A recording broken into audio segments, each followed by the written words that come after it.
The remnants arriving, Captain Elena Rossi stood on the bridge of the Pathfinder, watching the ancient structure slowly rotate against the black void of space. The alien artifact was immense, a sprawling complex of crystalline spires and metallic nodes that seemed to defy the laws of physics by simply existing. It was beautiful and terrifying all at once. A monument to a civilization that had vanished long before humanity even looked up at the stars. "Full spectrum analysis complete," said Dr. Marcus Chun, the ship's lead scientist, his voice trembling with excitement. He had waited his entire career for a discovery like this. The structure is approximately 847 years old. That means it was built when Earth was still in the medieval period. Whatever built this was already master of technology. We haven't even theorized yet. Elena nodded, her dark eyes reflecting the distant starlight. She was a woman in her late 40s, weathered by years of space exploration, with the kind of calm that comes from facing the unknown repeatedly and surviving each encounter. Her crew of 97 people represented the best humanity had to offer: scientists, engineers, diplomats, and soldiers who understood that the void demanded respect. "Begin detailed mapping protocols," Elena commanded, "but maintain defensive posture. We don't know who might be interested in this place." Her worry wasn't unfounded. 3 hours later, alarms blared across the bridge as multiple ships appeared on their sensors, emerging from faster-than-light jumps with aggressive precision. The scanners identified them immediately. Valderan Empire patrol cruisers, sleek silver vessels marked with the golden insignia of the galaxy's most powerful military force. "Incoming transmission," the communications officer announced. Elena recognized the voice immediately as the lead ship established contact. "Human vessel. You are trespassing in mapped Valderan territory." The voice was cold, filled with contempt. "Identify yourselves and prepare to be boarded. You are not authorized to be within 500 light years of this structure. Your insignificant presence here is an insult to the Valderan Empire." Elena stood from her command chair. The Pathfinder was a scientific vessel, not a warship. Against 12 Valderan cruisers, it wouldn't stand a chance in direct combat. But she hadn't become captain of humanity's most important exploration mission by backing down at the first sign of trouble. "This is Captain Elena Rossi of the Pathfinder, representing the United Earth Space Command," she responded, her voice steady and measured. "We are conducting peaceful scientific research in accordance with Galactic Council Article 7, which guarantees freedom of exploration in unclaimed regions. This structure was unregistered and unoccupied. We have every right to study it." There was a pause, then laughter crackled through the communication channel. It was the laughter of someone who had never been challenged, who had never needed to consider the possibility of their authority being questioned. "The Galactic Council?" The Valderan commander's voice dripped with amusement. "Little human, the Council is a quaint institution that exists because we allow it to exist. The Valderan Empire has enforced order in this galaxy for 3,000 years. Your species has been in space for what, 20 years? You come here in a glorified research ship, pretending you have rights. This is pathetic." Elena felt her jaw tighten. She had expected this reaction. Humanity's rapid ascension into spacefaring civilization had not been welcomed by the established powers. The older species viewed them as children playing with toys they didn't understand, primitives who had stumbled upon faster-than-light technology without earning it. "Commander," Elena replied carefully, "we mean no disrespect to the Valderan Empire. We are simply conducting scientific research. If you can provide documentation of Valderan claim to this structure, we will immediately withdraw and report our findings through proper channels." Another burst of laughter. The Valderan commander's face appeared on the main view screen, and Elena got her first look at him. He was humanoid in basic structure, but with skin that shimmered between silver and gold. with eyes that held 4 pupils instead of 2. His expression was one of pure condescension. Documentation? The Valdarin do not need documents to claim what is ours. We claim it because we are powerful enough to claim it. You will power down your engines, shut down your weapons, and prepare to surrender command of your vessel. The humans aboard will be studied to better understand your backward species. The Pathfinder will be confiscated and added to our research fleet. I cannot accept those terms, Commander, Elena said quietly. For a moment, the bridge was silent.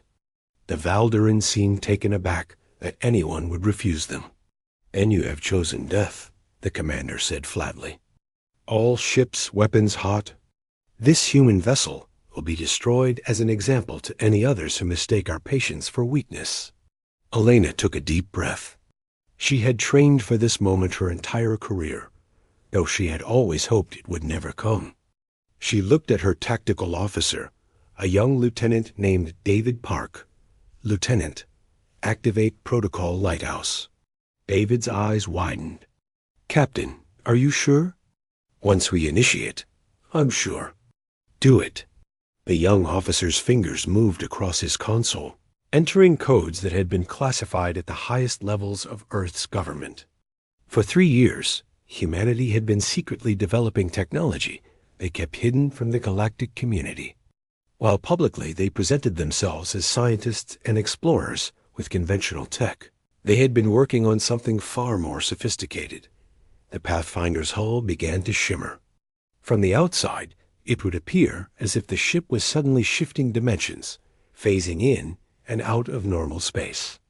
But what was actually happening was far more complex. The ship was generating a quantum-locked field that made it imperceptible to conventional sensors and weaponry. To the Valdarin scanners, the Pathfinder appeared to vanish entirely.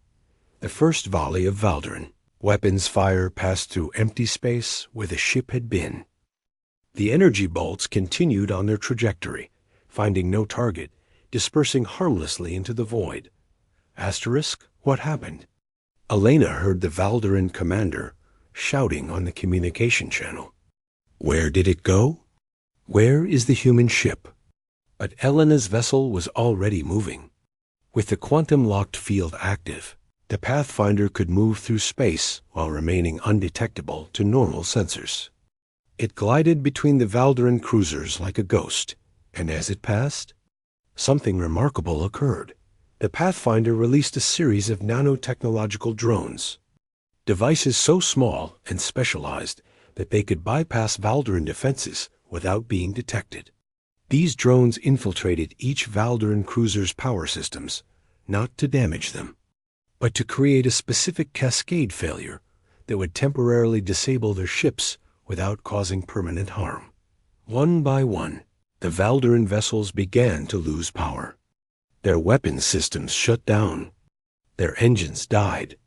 Their life support systems switched to emergency backup. The 12 warships suddenly found themselves drifting in space, unable to move, unable to fire, unable to do anything but broadcast distress signals. Asterisk, the Pathfinder emerged from its quantum-locked state, becoming visible once more. Elena opened a channel to the now powerless Valdarin fleet. Commander, I want you to listen very carefully, Elena said, her voice carrying a weight that hadn't been there before. Humanity came to space, seeking knowledge and friendship. We have encountered neither. Instead, we have been mocked and threatened by species who assumed their age and strength made them superior. The Valdarin commander was yelling orders to his crew, demanding explanations, demanding that they restore power. But his words fell on the ears of officers who had no idea what had happened. Helena continued, "We are allowing your ships to regain power in approximately 6 hours. You will have sufficient power to initiate emergency jumps back to Valdarin space. But understand this. What you witnessed today is not even a fraction of our true capabilities. We have been showing you mercy. We have been showing you restraint. Should you or any other species attack humanity or our interests, that restraint will end. Elena paused, letting the weight of her words settle. Go home, Commander. Tell your empire that humans are not primitives. Tell them we are not to be trifled with. Tell them that the balance of power in this galaxy has fundamentally shifted. And tell them that if they choose to respect us and deal with us fairly, we will be the best trading partners and allies they could ask for. But if they choose to treat us as you did today, they will experience consequences far worse than a temporary loss of power. Elena cut the communication line. She looked at her crew, saw the awe and fear in their eyes. They had just committed an act that could be seen as an act of war. They had disabled an Imperial Valderan fleet. There was no going back from this. Set course for the ancient structure, Elena commanded. Maximum speed. We complete our research, gather our data, and return to Earth. Our message has been sent. Now we wait to see how the galaxy responds. The Pathfinder accelerated toward the crystalline monument, leaving behind 12 crippled Valderan, warships, and the shock of a species they had just discovered they were no longer alone at the top of the galactic hierarchy. The void between stars was about to become far more complicated, and Elena knew that humanity's greatest challenges were only just beginning. In the silence of space, a new era was being born, one measured not in years, but in moments that would reshape the entire known universe. The consequence of underestimation, the Valderan Empire's capital station was a marvel of engineering. A structure so massive that it could be seen from the planet below with the naked eye. Orbital rings circled the central hub like Saturn's rings, and billions of beings moved through its corridors and chambers every day. It was the heart of galactic civilization, the seat of power where decisions affecting trillions of lives were made. Today, emergency alarms echoed through those corridors as one of the Empire's patrol fleets limped back home with a story that shattered 3,000 years of assumed supremacy. Commander Rishoth, the Valderan fleet commander who had faced the Pathfinder, stood before the High Council of the Valderan Empire. His skin had lost much of its usual luster, the shimmer fading to a dull gray as he relived the humiliation of his encounter. Behind him, technicians projected holographic recordings of the battle, or more accurately, the 2-minute incident that couldn't really be called a battle. The human ship simply vanished, Rishoth explained, his voice hollow. Our sensors could not track it. When we fired, the weapons passed through empty space. Then we lost all power. Every ship in the fleet simultaneously experienced a cascade failure in our power systems. It was impossible, and yet it happened. The High Council sat in their elevated seats, their expressions growing darker with each detail of the report. At the center sat High Chancellor Veximus, an ancient Valderan who had ruled for nearly 4 centuries. His eyes, multiple pupils gleaming with intelligence and barely suppressed fury, bore into Rashith's face. You had 12 capital-class warships, Veximus said slowly, each word dropping like a stone into still water. The Pathfinder is a civilian scientific vessel. How did this happen? The human technology is more advanced than we anticipated, Rishoth began carefully. They possess a cloaking capability that our sensors cannot penetrate. They have the ability to inject their nanomachines into our systems remotely. And they have weapons technology that... Enough, Veximus interrupted. What do they want? The message was clear, Rishoth said. They want to be treated as equals. They're stating that they have capabilities we don't fully understand, and they're offering peace in exchange for respect. The council chamber erupted in chaos. Voices overlapped, some demanding immediate military response, others counseling caution. The Valderan Empire had been the unquestioned masters of this galaxy for so long that the very concept of a threat seemed almost abstract to most of them. But Veximus raised his hand, and silence fell immediately. He stood, his ancient frame moving with surprising grace for someone so old. Contact every major species in the galaxy, he commanded.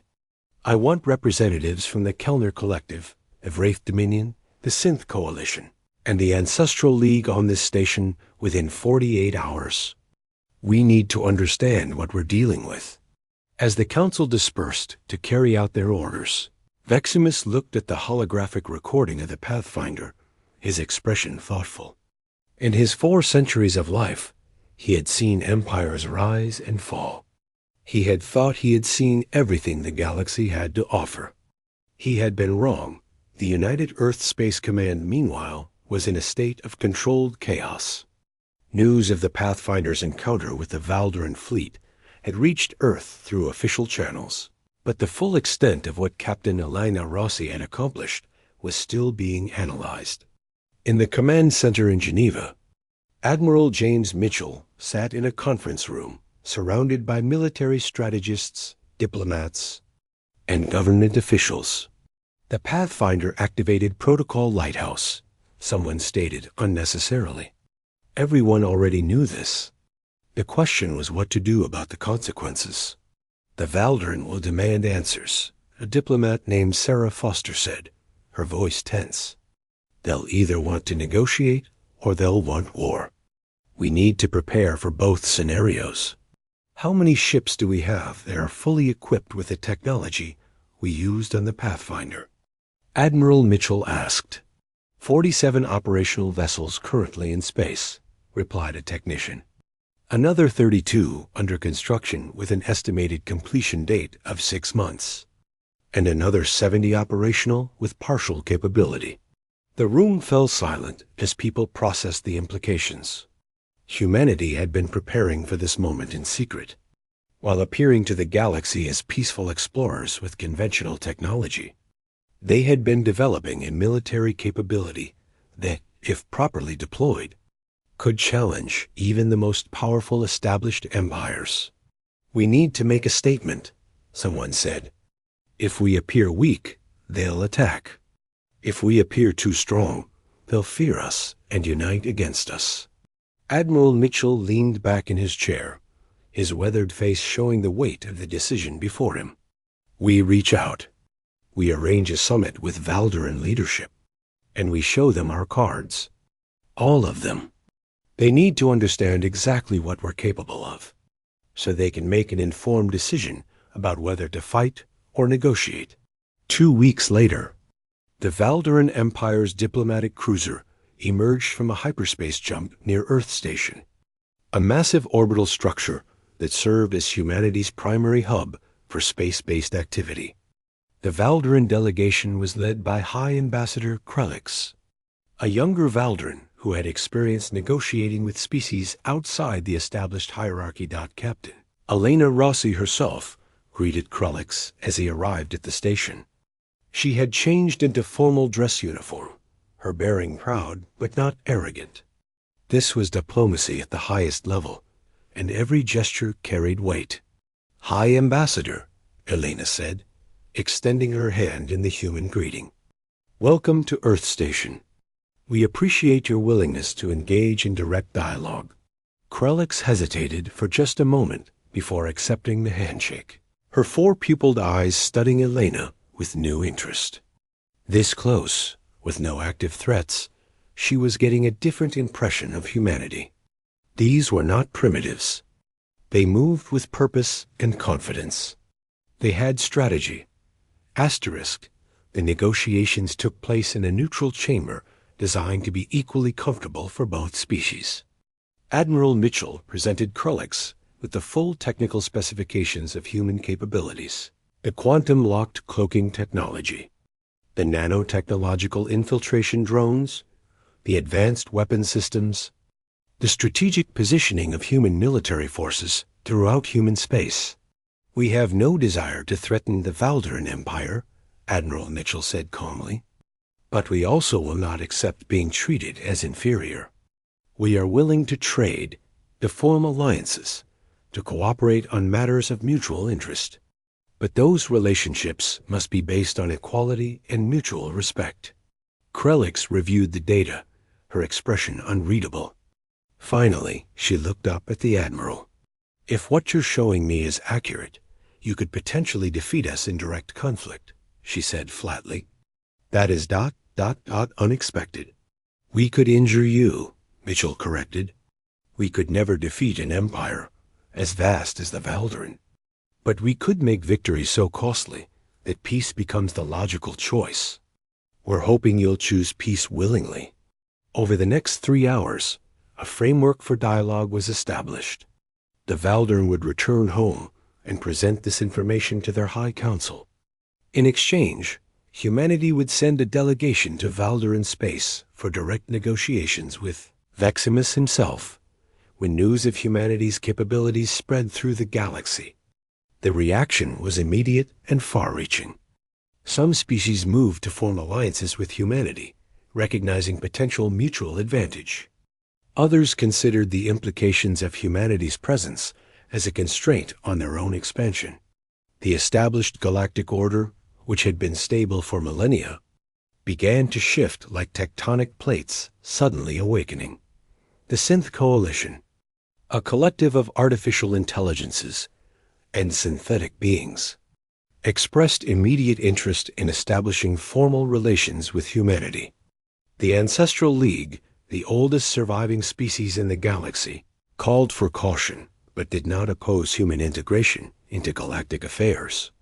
The Kellner Collective, which had lost ships to Valderan imperialism in centuries past, began secret talks with Earth about establishing a mutual defense treaty.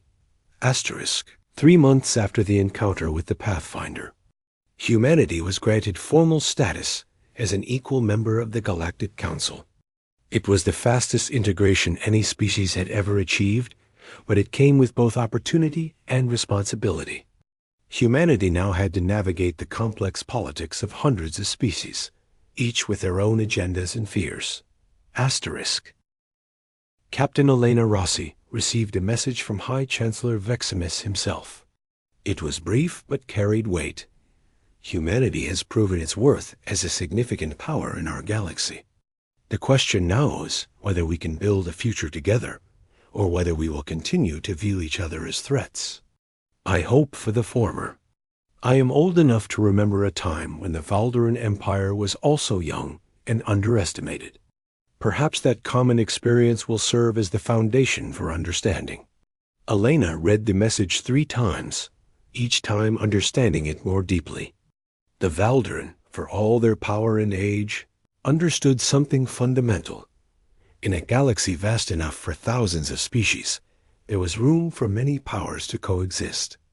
The trick was convincing all of them of that truth, before fear and pride sparked conflicts that could kill trillions.